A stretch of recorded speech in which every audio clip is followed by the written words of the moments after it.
Ang kwento ni Tomby.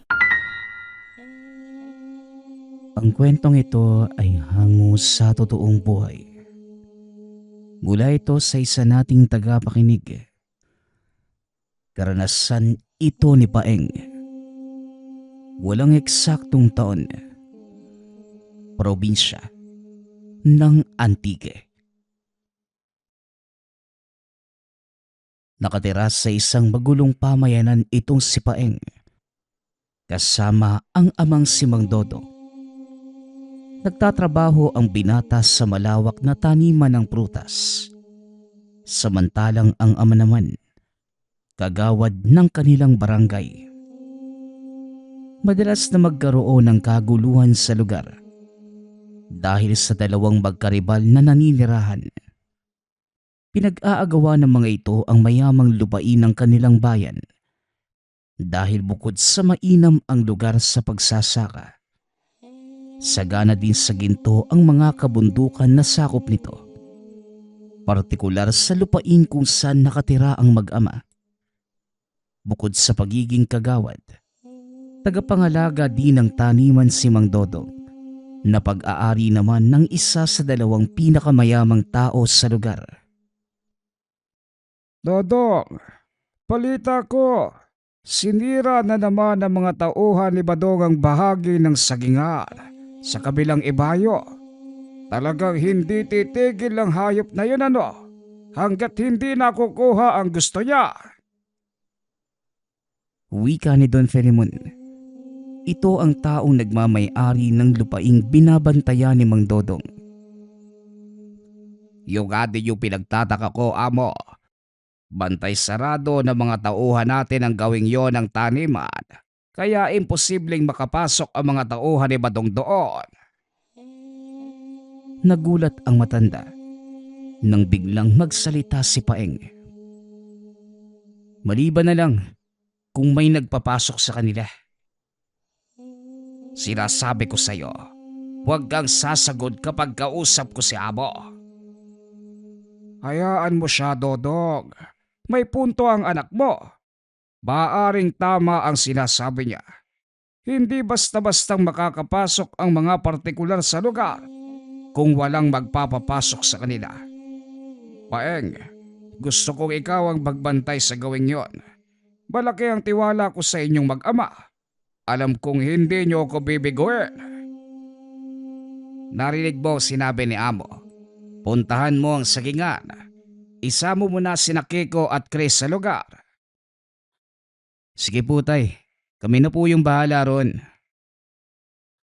Matapos ang pag-uusap, pinuntahan ni Paeng ang dalawang pinsang sina Kiko at Chris.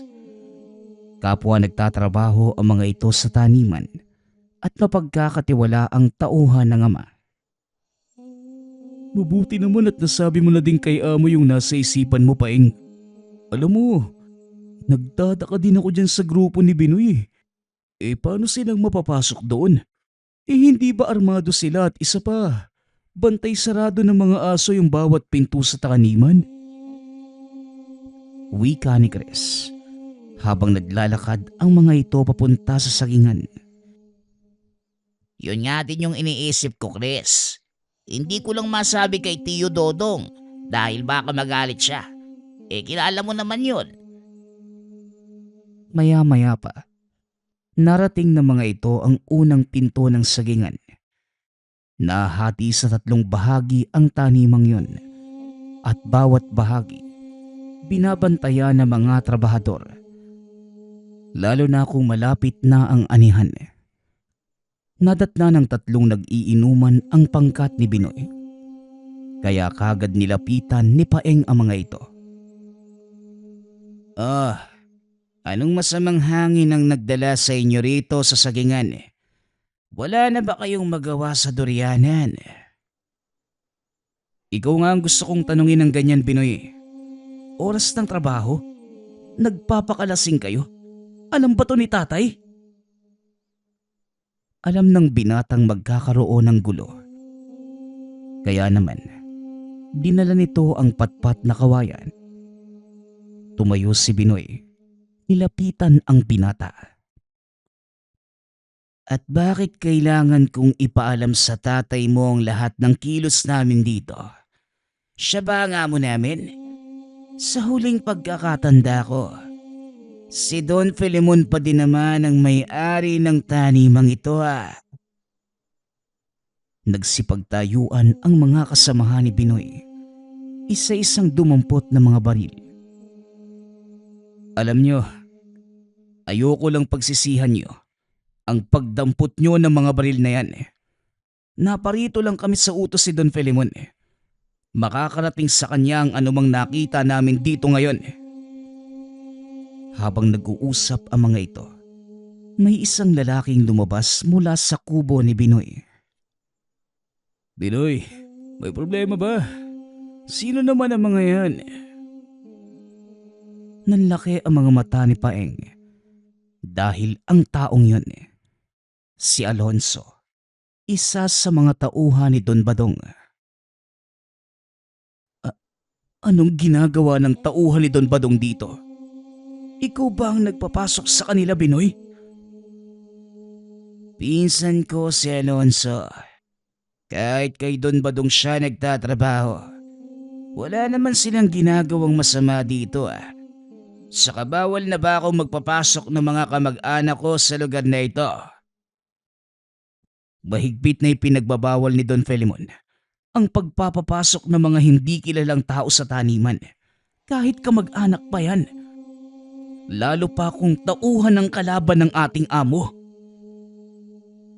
Itinaas ng mga kasamahan ni Binoy ang mga dalang baril.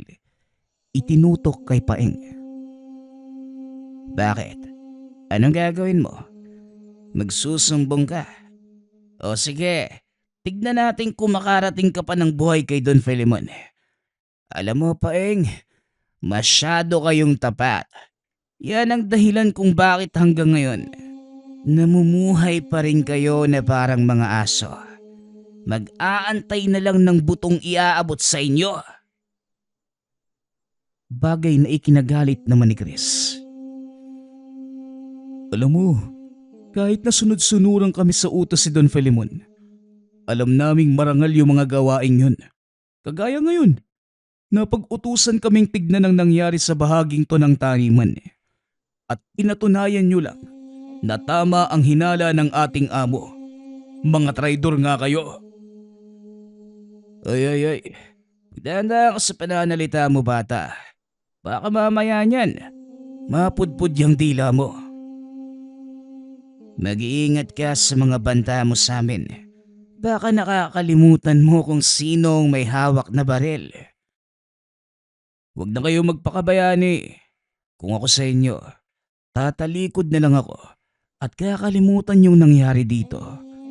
Hindi sulit ang gagawin yung pagpapakamatay. Wika ng magpinsan. Tumalikod si Paeng. Sa pag-aakalang aalis na ito ay nagtawanan ang grupo ni Binoy. Ngunit laking gulat nang biglang ibato ni Paeng ang hawak niyang patpat.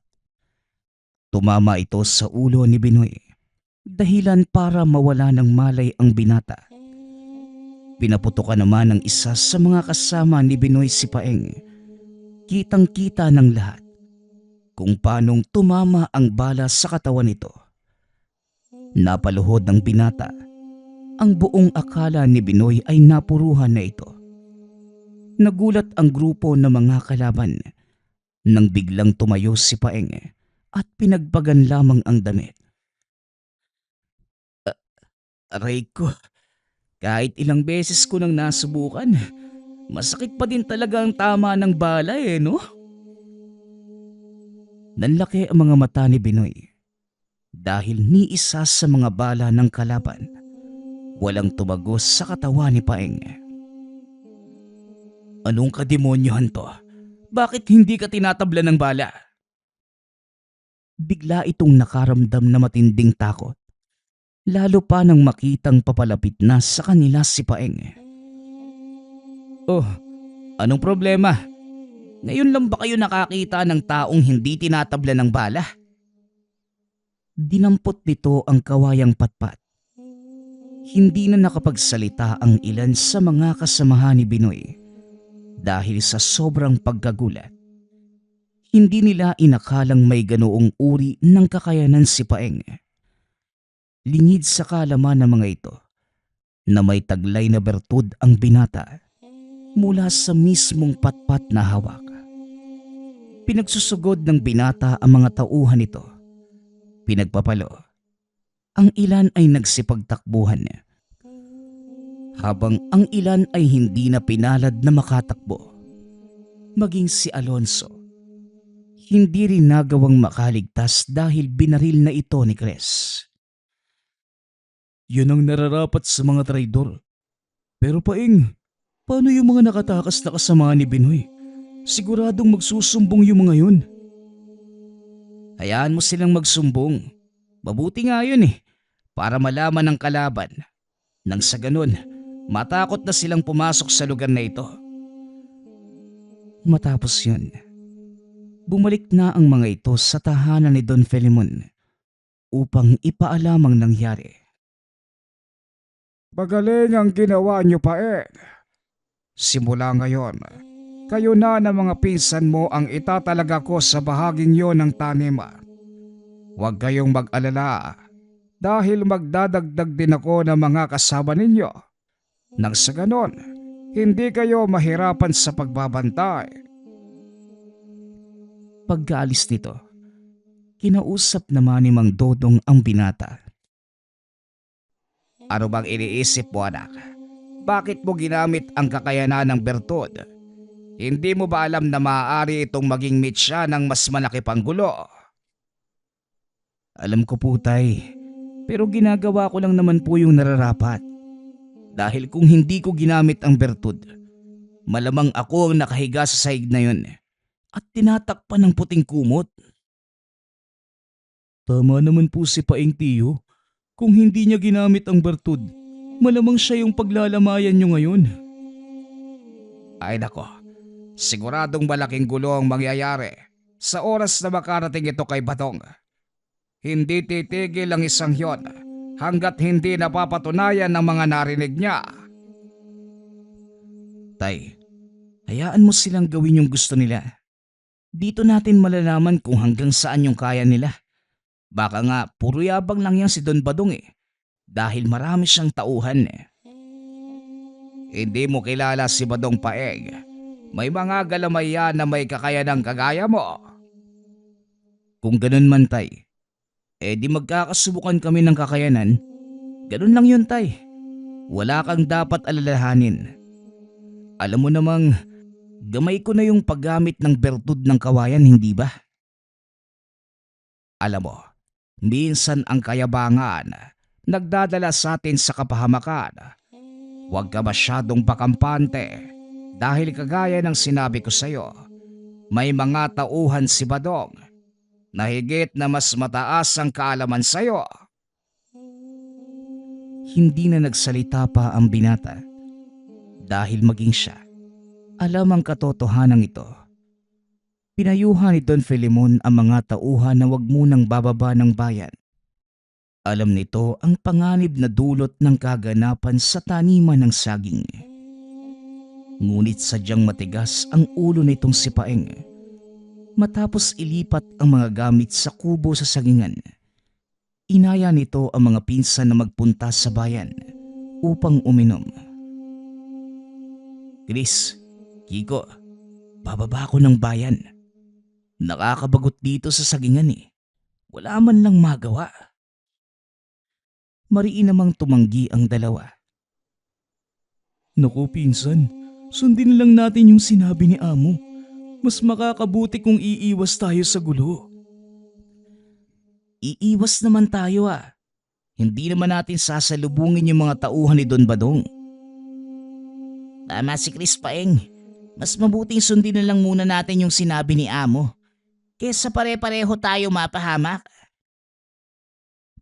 Dahil wala sa dalawang pinsan ang nais sumama, nagpasya ang binatang lumakad mag-isa. Maingat itong lumabas ng taniman papunta sa kalsada. Matapos ay nagtuloy-tuloy na ito pababa ng bayan. Nagsuot ng sombrero ang binata para hindi ito kagad makilala kung sakaling makakasalubong man ang mga tauhan ni Don Badong. Ngunit lingid sa kanyang kaalaman na siya lamang ang hinihintay na mga kalaban. Nakaupo ang binata sa harapan ng isang tindahan. Nang lapitan ito ng dalawang kalalakihan.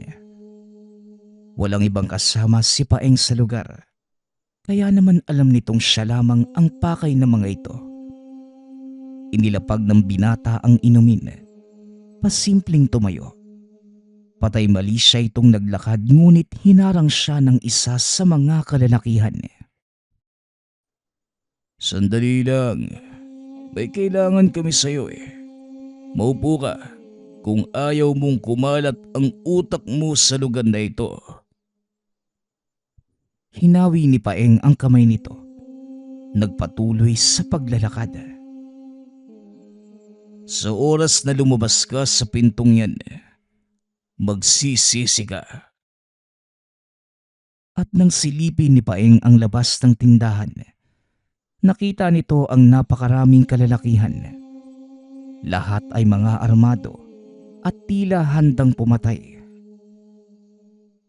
Ano bang kailangan mo sa akin? Simple lang. May ilang bagay lang akong gustong malaman. Pero bago yon, gusto ko lang sabihin sa'yo na hindi ka bubuhayin ng mga taong yan sa labas. Mukha nga eh. O sige, makikinig ako. Yan, maging masunuring ka lang at pahahabain ko pa ang buhay mo ng mga ilang oras. Unang tanong ko sa'yo, ikaw ba ang pumatay kay Alonso? Hindi ako. Pero parang ganoon na din. Dahil isa sa mga kasamahan ko ang bumaril sa kanya. Pumasok siya sa pribadong lupain. Kaya ano pang aasahan mong gagawin ng mga nagbabantay? Tama ka nga naman. Kung ako ganun din yung gagawin eh. Pero ikalawang katanungan, totoo ba ang sinasabi ng mga kasama ni Binoy na hindi ka tinatabla ng bala? Depende naman yun sa sitwasyon. Bakit ba gusto mong malaman? Kesyo, tinatablan man ako ng bala o hindi. Wala ka namang pakialam dun eh. Alam mo bata, ang utos sa akin ni Don Badong, itumba ka kagad. Pero bibigyan kita ng pagkakataon eh. Harapin mo ko sa isang duelo. Mano-mano.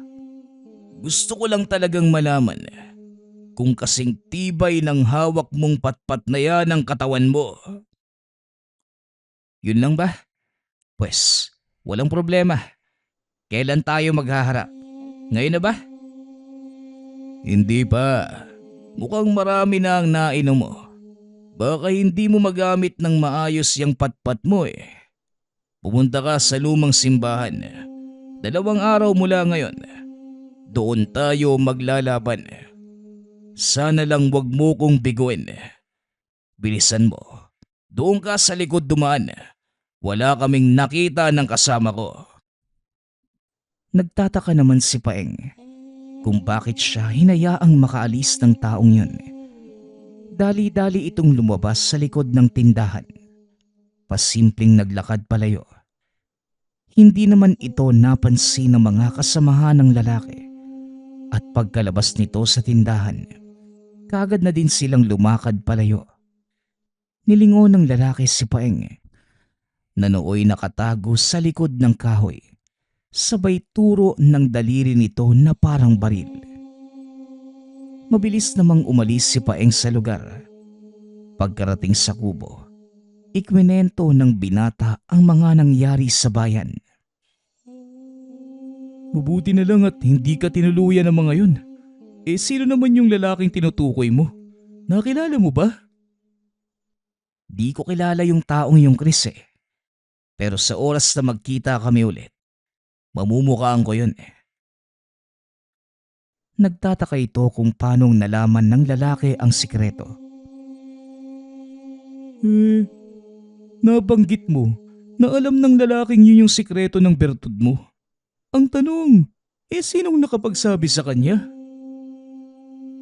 Alam mo Chris, pareho lang tayo naguguluhan yung isipan eh. At kung tatanungin mo ko ng mga bagay na pareho nating hindi alam ang sagot, mas mabuti pang manahimik ka na lang no? Bilisan mo na, balatan mo na yung santol at kanina pa nakabukas yung bote ng lambanog. Kinabukasan, habang nagtatrabaho, napansin ni Mang Dodong na wala sa wisyo si Paeng, kaya kagad niya itong pinuna. Ano ka ba naman, Paeng? Tignan mo nga yung ginagawa mo. Pinaghahalo mo yung hilaw at hinog na durian. Ano bang nangyayari sa'yo? Kanina ko pa napapansing tuliro ka. Huminga ng malalim si Paeng. Tinignan kung may ibang tao sa paligid. Tay, may tao kong nakausap kagabi. Pasensya na. Sinuway ko yung utos ni Don Filemon. Bumaba ako ng bayan. Nakasalubong ko yung mga tauhan ni Badong. Sinasabi ko na nga ba, mabuti na lang at hindi ka nila ginalaw. At sino naman itong lalaking nakasalubong mo? Kilala mo ba? Hindi nga tay eh. Yun nga po yung nakakagulat. Dahil alam niya yung tungkol sa hawak kong patpat. Hindi ba't sinabi ko na sa'yo na may mga tao si Badong na higit na mas mataas ang kaalaman kesa sa'yo? O ngayon, anong ginawa niya? Gustong malaman ng taong yun kung totoo yung sinasabi ng mga kasamahan ni Binoy. Hinahamon niya ako sa isang duelo. Kung ganon, nakarating na pala sa kaalaman ni Badong ang nangyari. Ano na ngayon ang desisyon mo, anak? Haharapin ko po siya tay. Dahil gusto ko ding malaman kung bakit alam niya yung tungkol sa bertud ng kawayan. Duda ko sa taong sinasabi mo, Paeng. Bibihira lang ang taong nakakakilala sa bertud na yan. O sige, puntahan mo siya at sasama ako. Gusto ko ding makilala ang sinasabi mong tao. Kinabukasan ng maaga. Wala namang nangyaring kakaiba. Naghanda si Paeng para sa haharaping laban. Kinahapunan, nagpunta ito sa bayan kasama ang ama at mga pinsan. Pagkarating sa napag-usapang lugar, naroon na ang grupo ng mga kalalakihan kasama ang lalaking humamon kay Paeng. Nanlaki ang mga mata ni Dodong dahil kilala nito ang taong yun. Brando, ikaw nga ba yan? Sinasabi ko na nga ba? Paeng, ito ba ang taong humahamon sa'yo? Laking pagtataka ni Paeng dahil kilala ng ama ang lalaking yun. Opo tay, siya nga po yun. Paano kayo naging magkakilala? Paanong hindi? Pinsan mo ang taong ito. Siya si Brando, ang anak ni Tio Jose mo. Ang totoong may-ari ng patpat na kawayan. Tinitigang mabuti ni Paeng ang lalaking yun. Napagtanto nga, nakamuka ito ng yumaong tiyuhin. Masyadong padalos-dalos ng pasya itong anak mo, Tio Dodong. Mantakin mo ba namang tanggapin ang hamon ko? Pagpasensyahan mo na si Paeng. Hindi ka niya nakilala. Kaya siguro iniisip niya talagang kalabang ka. Pero anong ginagawa mo kasama ang mga tao ni Badong? Mahabang kwento manong. Pero ang mga taong kasama ko ngayon, matatapat kong kaibigan. Kaya wala kayong dapat alalahanin sa kanila. Alam ko din ang hidwaan ng mga amo natin. Pero wag kang mag-alala. Mas matimbang pa din ang dugo kesa sa tubig. Nakikinig lamang sa usapan si Paeng. Ngunit naglalaro pa din sa isipan ng binata ang sinabi ng ama. Tay, paano? Hindi po ba? Sinabi niyo na anak siya ni Tio Jose. Bakit sa inyo ipinasa yung bertud ng kawayan at hindi sa taong to? Alam mo, magandang katanungan yan. Pero mas magiging maganda ang usapan kung may bote ng masarap na lambanog na nakahain sa harapan natin. Hindi inaasahan ni Paeng ang pangyayaring yun. Ang inakalang madugong duelo ay nauwi sa mahabang kumustahan at matinong usapan. Ipinaliwanag din ni Brando kung bakit hindi niya tinanggap ang bertud mula sa ama. Ayon dito, sinadya niyang hindi tanggapin ang bertud. Dahil na mga oras na yun, nakapaloob si Brando sa isang kasunduan sa maestro. Kasalukuyan itong nagdedebosyon sa isa pa nitong tangan. At isa sa mga alituntunin ng debosyon, huwag kang hawak ng anumang bertud mula sa kalikasan hanggat hindi nakokompleto ang ritual. Alam mo, pinagsisiyan ko yung hindi pagtanggap sa bertud ng aking ama bago siya mamatay. Pangarap niya na mapa sa akin to Pero sa kasamaang palad, nahuli ako. Pero gayon pa man, hindi ako nanghihinayang dahil napasa kamay naman ng iyong ama ang bertud. Pero ngayon, parang kinakabahan ako Napatitig ito kay Paeng. Bakit naman? Gamay ko na yung paggamit sa bertud na to Maging sa mismong patpat. Kaya ano yung kinakatakot mo? Kahit sino, pwedeng magamay at matutunan ang paggamit ng bertud na yan. Ang tanong na lang, kung paano mong mapapanatili ang disiplinang kaakibat nito. Sa ipinapakita mo sa akin noong isang araw, mukhang hindi mo isinasabuhay ang pagsasanay na pinagdaanan mo. Sinang-ayunan naman ito ni Mang Dodong. Tama ang pinsan mo, Paeng. Ang pagiging mapusok at pabigla-biglang desisyon, yan ang palaging magpapahamak sa'yo. Kaya palagi kong ipinapaalala ang disiplina ng sining nakaakibat ng bertud na yan. Napayuko na lamang si Paeng. Naisip nito ang kakulangan. Alam kong baguhan ka pa sa larangang ito, Paeng. Makinig ka lang sa sinasabi ng tatay mo at sisiguraduhin ko sa'yo na magiging matagumpay ka. Hindi lang sa paggamit ng bertud, kundi maging sa buhay mo.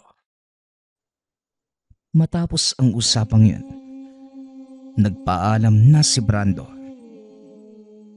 May pag-asa pa bang mag-cruise ang landas natin, Brando? Sa uri ng trabahong meron tayo, hindi malayong mangyari ang sinasabi mo. Mag-iingat ka, Paeng, dahil maaaring sa susunod nating pagkikita, hindi na kagaya nito. Huwag naman sanang humantong sa ganun. Sige, Brando. Maraming salamat sa mga payo. Mag-iingat ka rin. Matapos ang pagkikitang yun, hindi na muling nag-cruise ang landas ng dalawa. Nauunawaan ni Paeng ang kanilang sitwasyon. At dahil ayaw nitong makaharap ang pinsan sa laban, pilit na umiwas ang binata. Hindi ito umalis sa taniman sa loob ng halos 5 buwan. Ngunit kahit na anong iwas ang gawin ng binata, gulo ang kusang lumalapit sa kanya. Isang hapon, kakatapos lamang magsilid ng mga inaning prutas sa kahon, ikinakarga na nila ito sa mga sasakyang magdadala sa pamilihan. Nang biglang makarinig ng sigawan si Paeng sa bandang dulo ng sagingan. Nagkataong naroon ang ama at si Don Filemon para suriin ang paligid. Dali-daling tumakbo ang binata papunta sa lugar at habang papalapit, sunod-sunod na putok ng baril ang umalingaw-ngaw sa buong paligid. Lalo pang binilisan ng binata ang pagtakbo. Laking gulat nito nang makitang nakabulagtana sa lupa si Don Filemon at si Mang Dodong. Nakatayo sa harapan ng mga ito ang isang lalaking nakasuot ng sombrero nagawa sa balat. Nang masipat ng lalaki ang binata, dali-dali itong tumakbo. Hindi na mukaan ni Paeng ang taong yun, kaya hinabol niya ito at hindi pa man nakakalayo. May kung sino nang pumigil sa kanya. Hinila ang binata papunta sa tumpok na mga puno ng saging. Paeng, huwag ka nang humabol. Mapapahama ka lang. Nagulat ang binata dahil naroon ito sa loob ng taniman. Nakita mo ba kung anong ginawa ng taong yun sa tatay ko? At ikaw, nandito ka lang pala. Bakit hinayaan mong mangyari yun? Hayaan mo muna ako magpaliwanag. Nahuli ako ng dating. Naabutan ko na lang na pinagbabaril na ng tauhan ni Don Dodong si Tio at Don Filemon. Wala akong nagawa para tulungan sila dahil hindi ko magamit ang kakayanan ko sa Tigalpo. Kaya kita pinigilan dahil doon. Dahil ang taong yun ay may taglay na pambasag. Kilala mo ba ang taong yun? Alam mo ba kung saan siya makikita? Oo, Paeng. Pero mag-antay ka sandali. Hindi pwedeng magpadalos-dalos ng galaw. Lalo na sa ganitong pagkakataon.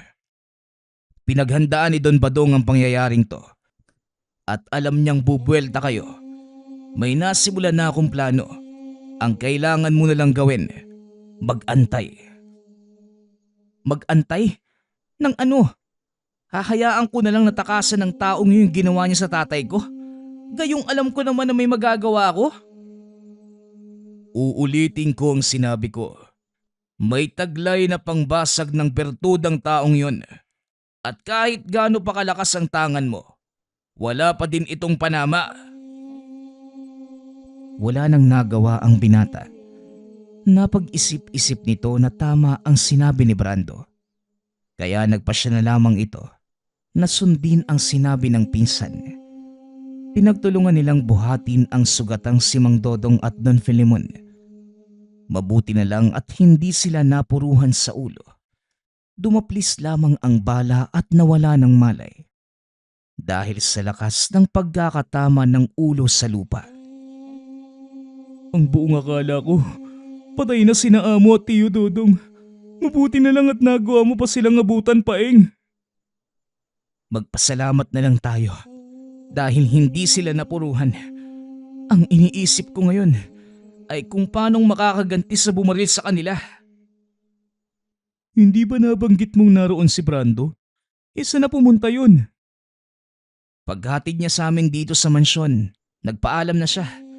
May mga gagawin pa raw at baka maghinala sa kanya si Badong. Kasalukuyan silang nasa silid ni Mang Dodong habang inaantay itong magising. Hindi lubos maisip ni Paeng na sa hinaba-haba ng katahimikan, muling magpaparamdam si Don Badong. Ilang araw ding walang malay si Mang Dodong. Ngunit sa kabutihang palad, nagising na si Don Filemon. Pinuntahan ito ni Paeng para kausapin. Masyadong mabilis ang mga pangyayari. Nagulat na lamang kami ng tatay mo nang biglang magpakita ang lalaking yon at pinagbabaril ang ilan sa mga tao natin. Tatakbo na sana kami ni Dodong. Kaso lang, kalawangin na yung tuhod ko. Kaya wala na din kaming nagawa pa. Maliban po sa lalaking yon, may nakita pa po ba kayong iba niyang kasama? Wala na, Paeng. Mag-isa siyang pumasok sa sagingan. Yun din ang ipinagtataka ko. Iisa lamang ang daanan papasok sa lugar na yon. Simula nang ipasara natin ang daanan doon sa kabilang ibayo. Huwag niyo na munang isipin yan, Amo. Ang mahalaga, buhay po kayo. May planong binubuo yung isa sa mga kakilala ko. At yun ang inaantay namin. Siguro naman sa pagkakataon to, matatapos na yung kabuktutan ng Badong na yan. Kayo na lang ni Dodong ang inaasahan kong matapat na tauhan, Paeng. At ngayong hindi pa ako maaaring lumabas ng tahanan, umaasa ko sa kaalaman niyong mag-ama sa pangangalaga ng lupaing ito. Alam po namin yon, amo. Sa kasamaang palad, hindi pa din nagigising si tatay. Pero wala na kayong dapat alalahanin. Ligtas na po siya at kasalukuyang nagpapagaling. Ganoon ba? Ikinalulungkot ko ang nangyari. Matapang na tao ang iyong ama. Kung di niya sinalo ang bala na para sana sa akin, malamang wala na ako. Ay nako, yan nga din po yung kahinaan ni tatay. Pero wala po kayong dapat isipin, amo. Ginawa lang ni tatay yung trabaho niya.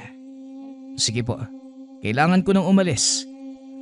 Bababa pa ako ng bayan. Ngayon ang takdang araw ng pagkikita namin ng kamag-anak kong tutulong sa atin. O sige, Paeng. Gawin mo ang nararapat. Mag-iingat ka. Kahit papano, nakahinga ng maluwag si Paeng dahil alam nitong ligtas ang kanyang amo. Gayon din ang ama. Inihabili nito ang dalawang matanda kina Chris at Kiko. Bumaba sa kabayanan ng binata upang kausapin si Brando tungkol sa plano nito. Nagkita ang dalawa sa lugar kung saan kamuntikan silang maglaban. Mabuti naman at sumipot ka. Naisaayos ko na ang lahat, Paeng. May paraan na din ako para matalo natin ang lalaking nagtangkas sa buhay ni Tio Dodong. May kahinaan ang tangan niyang basag mutya. Ako nang bahala doon. Pagtuunan mo ng pansin si Don Badong. Lalabas sila ng bansa sa susunod na araw. At yun ang kukunin nating pagkakataon. Sino-sino naman yung makakasama natin sa gagawing pagsalakay? Wala, Paeng. Tayong dalawa lang. Mas mabuti yung ganon. Pero sigurado ka ba sa gagawin mong pagtraidor sa amo mo? Kagaya ng sinabi ko sa'yo, mas matimbang pa din ang dugo kesa sa tubig. Sige na, magkita tayo sa susunod na araw. Aantayin kita sa mansyon ni Don Badong. Mabilis na umalis si Brando sa lugar. Bumalik na din si Paeng sa taniman. Sinabi sa dalawang pinsan ang plano. Nagpumilit pang sumama ang mga itong ngunit tumanggi si Paeng. Bakit ba ayaw mo kaming isama? Paano kung kailangan nyo ng tulong? Oo nga naman. Bakit mas gusto mong lumakad ng mag-isa? Mas kailangan ni amo ang presensya niyo rito. Isa pa, mas mapapabilis yung pagkilos namin ni Brando kung dalawa lang kami magsasagawa ng plano. Mapanganib kung marami tayo dahil mabilis malalaman ng mga kalaban ang bawat hakbang natin. Naunawaan naman ito ng dalawa. Matapos ibigay ang mga panuto, umuwi si Paeng sa kanilang tahanan upang kunin ang kapares ng kanyang patpat na kawayan. Ito ang kauna-unahang pagkakataon. Nagagamitin niya ang dalawang patpat. Naninibago ang binata. Ngunit kailangan niya itong gawin dahil higit na mas malakas ang kanilang makakaharap. Kinagabihan, naupo ang binata sa tabi ng natutulog na ama para magpaalam. Tay, ito na po yung sinasabi ko sa inyo. Kailangan ko na pong harapin si Don Badong. Tatapusin na namin ni Brando ang kabuktutan ng taong yun. Wala na po kayong dapat alalahanin. Nagising na po si Don Filemon at magpagaling din po kayo. Wika ni Paeng habang hawak ang kamay na matanda. Bagaman hindi pa ito nagkakamalay, alam ng binatang nadidinig nito ang mga sinasabi. Hinigpita na matanda ang pagkakahawak sa kamay ng anak. Matapos magpaalam, umalis na si Paeng. Inantay nitong sumapit ang madaling araw bago tuluyang pumasok sa mansyon ni Don Badong. Nagpanggap na hardinero ang binata upang papasukin ito ng mga bantay. Nang makita ni Brando si Paeng, pasimple niya itong nilapitan. Itinuro ang mga dapat gawin. Sa likod ng mansyon dadaan si Don Badong. Kasama niya ang taong nagtangka sa buhay ng tatay mo. Kagaya ng sinabi ko, ako ang gagawa ng diversyon para mailayo ito sa Don. Hindi, Brando. Ako ang haharap sa kanya. Nagulat si Brando nang ilabas ni Paeng ang dalawang patpat. Ang buong akala ko, isang patpat lang ang nasa pangangalaga ni Tio Dodong. Paanong napunta sa iyo ang kapares nito? Itinago ito ni tatay. Isang pares lang ay pinapagamit niya sa akin. Dahil delikado kapag ginamit ko ang pares. Pero hindi niya alam na pinupuslit ko ang dalawang to at pinag-aaralang gamitin. Sa una, mahirap. Hindi ko pa alam gamitin eh. Maliban sa kabal at proteksyon na bigay ng bertud, may taglay din itong malakas na opensa at yon ang ipapakita ko sa iyo. Alam ni Brando ang tungkol sa gamit ng ama. Ngunit ni minsan, hindi pa nito nakitang lumabas ang buong potensyal ng dalawang patpat. O sige, kung yan ang gusto mo, paghanda ka na. Anumang oras, bababa na ng tahanan si Don Badong. Matapos ay iniwan na nito si Paeng. Nagpanggap na nagwawalis ang binata sa likod bahay. Maya-maya lang, bumaba na si Don Badong kasama ang lalaking nakasuot ng balat na sombrero. Bantay sarado ito ng ilang mga tauhan, kaya alam ni Paeng na hindi siya basta-bastang makakalapit. Ilang sandali pa, nagpakita na si Brando. Nilapitan nito si Don Badong at may kung anong ibinulong. Biglang nataranta ang Don, dali-daling pumasok sa tahanan. Naiwan sa labas ang lalaking nakasuot ng sombrerong gawa sa balat. Wala na ding ibang tao sa lugar ng mga oras na yun. Para kay Paeng, ito na ang hudyat na pinakahihintay. Marahang naglakad ang binata palapit sa lalaki. Hanggang dyan ka lang. Bawal kayong umakyat sa itaas. Huwag kang mag-alala. Hindi naman si Don Badong yung pakay ko eh. Kundi ikaw. Bagay na ikinagulat naman ng lalaki. At ano namang kailangan mo sa akin? Nakalimutan mo na ba ang ginawa mo sa amo ko at kay tatay? Anong sinasabi mo? Sinong amo? Nakikilala na kita. Ikaw yung isa sa mga tauhan ni Don Filemon. Ang lakas naman ng loob mong pumasok rito. Sa palagay mo, makakalabas ka pa ba ng buhay? Tignan natin kung sino ang may iwang nakatayo. Inilabas ni Paeng ang dalang pares na patpat. Iwinasiwas ito sa harapan ng lalaki. Bahagya itong napaatras dahil sa gulat. At sino ka naman? Bakit hawak mo ang patpat na kawayang yan? Alam mo pala yung tungkol dito? Alam mo rin kung ano yung kaya nitong gawin. Oo, sa tamang mga kamay, kaya nitong utusan ang elemento ng lupa at apoy. Ang tanong, ikaw ba ang Hindi na napatapos ng lalaki ang sasabihin dahil biglang inihampas ni Paeng sa lupa ang patpat. Lumika ito ng malakas na pagyanig, bagay na ikinagulat naman ni Brando sa loob ng mansyon. Ano ang nangyayari sa labas, Brando? Bakit lumilindol? Wala yun, Don Badong. Huwag mo isipin yung nangyayari sa labas. Isipin mo kung ano ang mangyayari sa'yo. Nanlaki ang mga mata ni Don Badong nang biglang magsipagtumbahan ang mga tauhan nito sa loob ng mansyon. Anong nangyayari sa mga tauhan ko? Bakit sila nawala ng balay? Tanong ng Don habang isa-isang sinisipa ang mga tauhang nakahandusay sa sahig. Nagkamali ka ng desisyon sa pagpatay sa tiyuhin kong si Dodong. Alam kong kilala mo ang taong yon.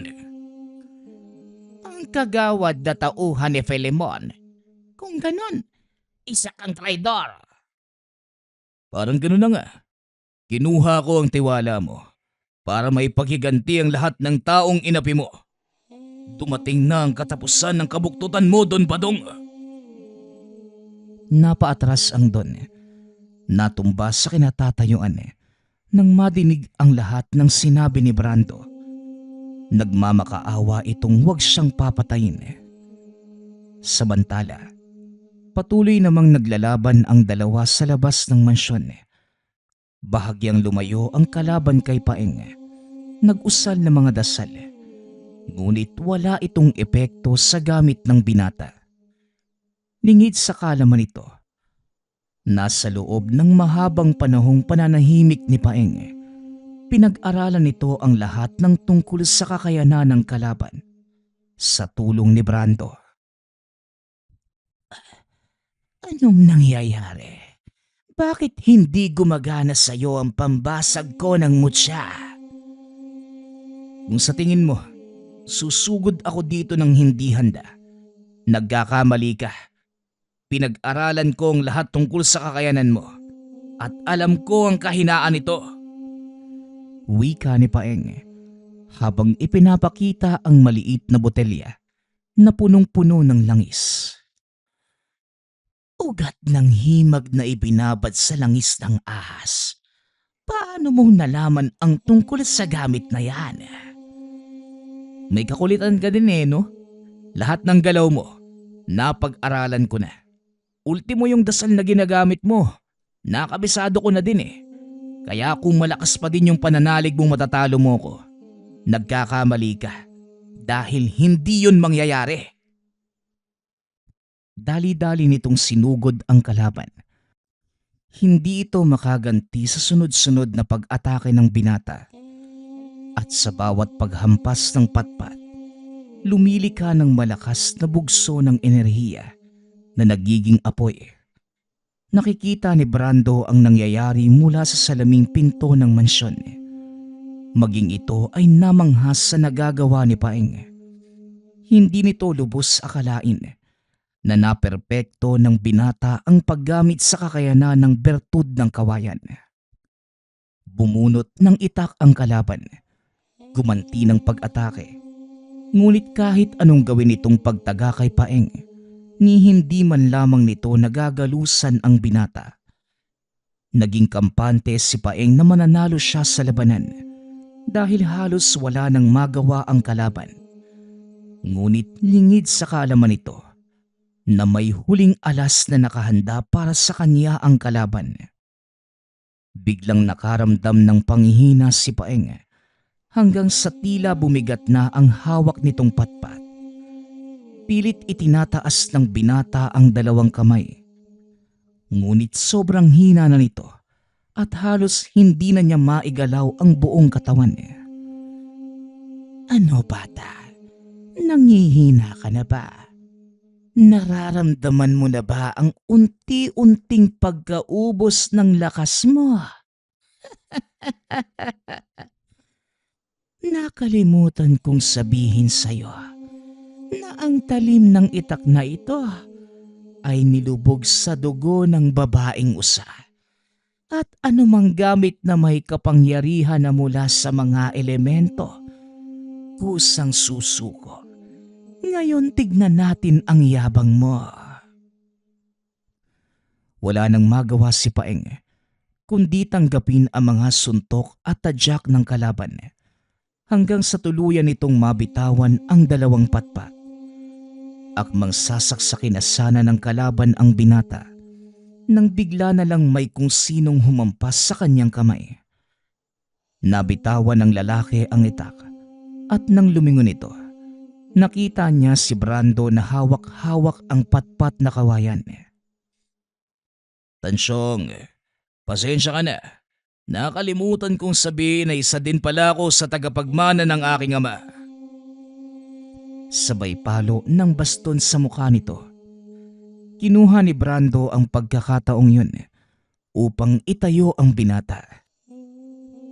Wa- Wala nang kapangyarihan ng patpat na yan, Brando. Paano natin siya matatalo? Hindi ka lang dapat umasa sa kapangyarihang taglay ng bertud mo. Tatanungin kita, bago mo pa malaman ang kakayanan ng patpat, ano ang unang itinuro sa'yo ni Tio Dodong? Ang prinsipyo ng sining sa pakikipaglaban, gamit ang arnis.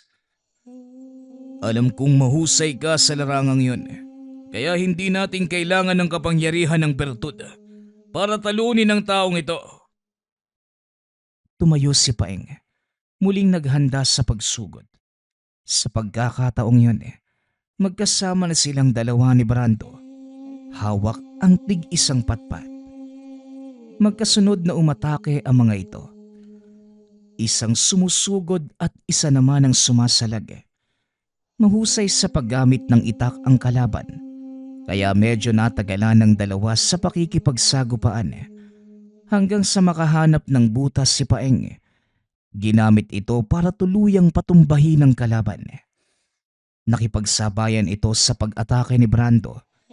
Ginamit ang dulo ng hawak na patpat para patamaan sa ilalim ng baba ang kalaban. Napaatras ito, bahagyang nahilo. Hindi pa man nahihimasmasan at sinundan na ito ng isa pang hampas mula naman kay Brando. Sunod-sunod hanggang sa tuluyan na itong bumagsak.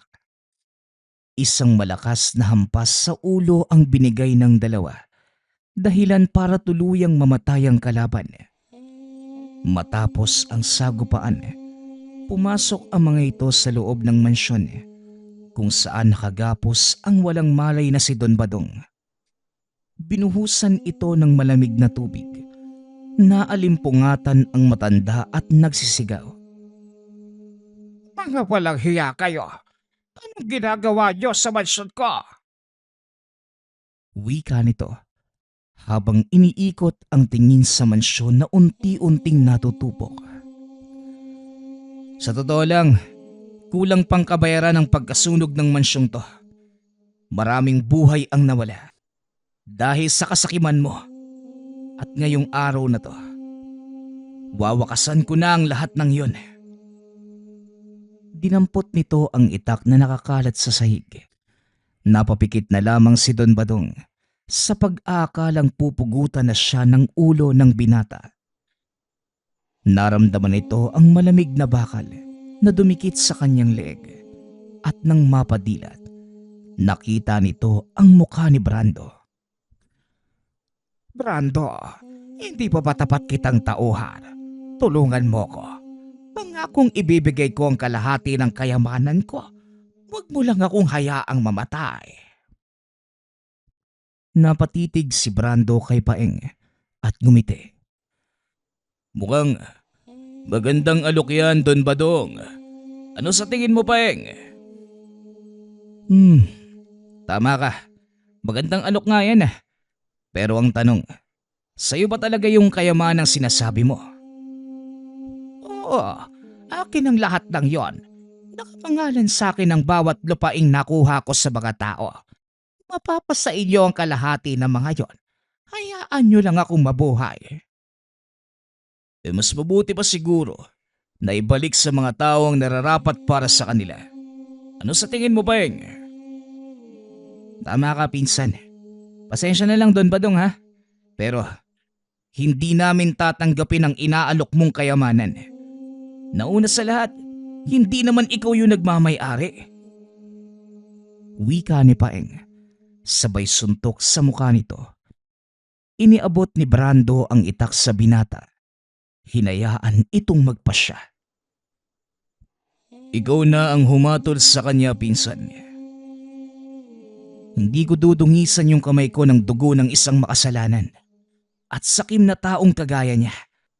Bakit hindi na lang natin hayaan na lamunin siya ng apoy? Masusunog kasama ang mga bagay na pinakamamahal niya. Itinali nila si Don Badong sa haligi ng tahanan. Hinayaan itong lamunin ng apoy. Matapos ang kaganapang yun, Inasikaso ni Don Filemon ang mga papeles para maibalik sa mga tao ang lupaing kinamkam ng sakim na si Don Badong. Ngayong wala na si Don Badong, ano nang balak mo, Brando? Tanong ni Paeng habang nakaupo ang dalawa sa atanga ng mansyon ni Don Filemon. Di ko alam, Paeng. Ang totoo, wala ako mapupuntahan. Pero bahala na. Kung saan man ako dalhin ng tadhana ko, doon na ako. Nako, mahirap yan. Walang direksyon yung buhay mo. Paano na lang kapag tumanda ka? Ano nang mangyayari sa'yo? Kagaya ng sinabi ko, bahala na ang kapalarang magpasya. Alam mo, nangangailangan ng isa pang matapat na tauhan si Don Filemon. Siguradong hindi ka tatanggihan nun. Dumito ka na lang. Mamuhay ng mapayapa. Kesa magpakalat-kalat ka sa kung saan-saan. Napaisip si Brando sa sinabi ng pinsan. Tatanggi pa sana ito. Ngunit bago pa man makapagsalita, inawat na ito ni Don Filemon. Tama ang sinasabi ni Paeng, Brando. Mahirap mamuhay ng walang kasiguruhan. Dumito ka sa aking hasyenda at sisiguraduhin kong hindi mo pagsisisihan. Hindi yang kahilingan. Ito ay isang kautusan. Hindi na nagawa pang tumanggi ni Brando. Kaya simula ng araw na yon, itinilagay ito ni Don Filemon bilang personal na alalay. Katuwang nito si Paeng, at kahit saan man magpunta ang amo, ay naroon din ang dalawa. Labis ang pagpapasalamat ng mga tao sa ginawa ng mga ito dahil naibalik sa kanila ang mga lupang nakamkam ni Don Badong. Kinilala ng mga tagabayan ang kabayanihan ng dalawa at sa tuwing magagawi ang mga ito sa pamilihan, hindi maiwasang pagkaguluhan sila ng mga tao. Sikat ka na, Paeng. Tignan mo ang mga tao. Parang nakakita ng diwata sa tuwing bababa ka rito sa bayan. Ako lang ba, Brando? Ikaw din naman ah. Pero alam mo, ngayon lang ako nakaramdam ng ganitong kapayapaan. Yung tipong walang humahabol sa'yo. Wala kang pinagtataguan at nagagawa mo yung lahat ng gusto mo. Oo naman. Ito ang tinatawag na kapayapaan, Paeng. Pangarap lang to dati ni tatay pero ngayon, masaya ko dahil nagawa natin tong tuparin. Sa paglipas ng mga taon, umiral ang kapayapaan sa bayan. Ngunit hindi pa rin maiiwasan ang kaguluhan na kagad din namang nare-resolba sa pamamagitan ng maayos at mapayapang pakikipag-usap. Ito ang panukalang ipinasa ni Paeng nang manalo bilang alkalde ng bayan. At dahil sa naging katungkulan, lalo pa nitong napaigting ang seguridad at napangalagaan ang kapayapaan.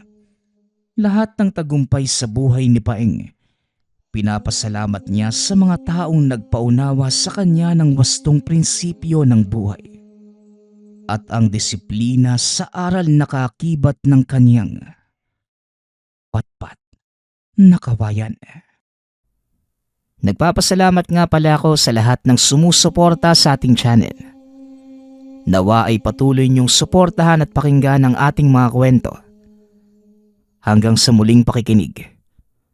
Paalam.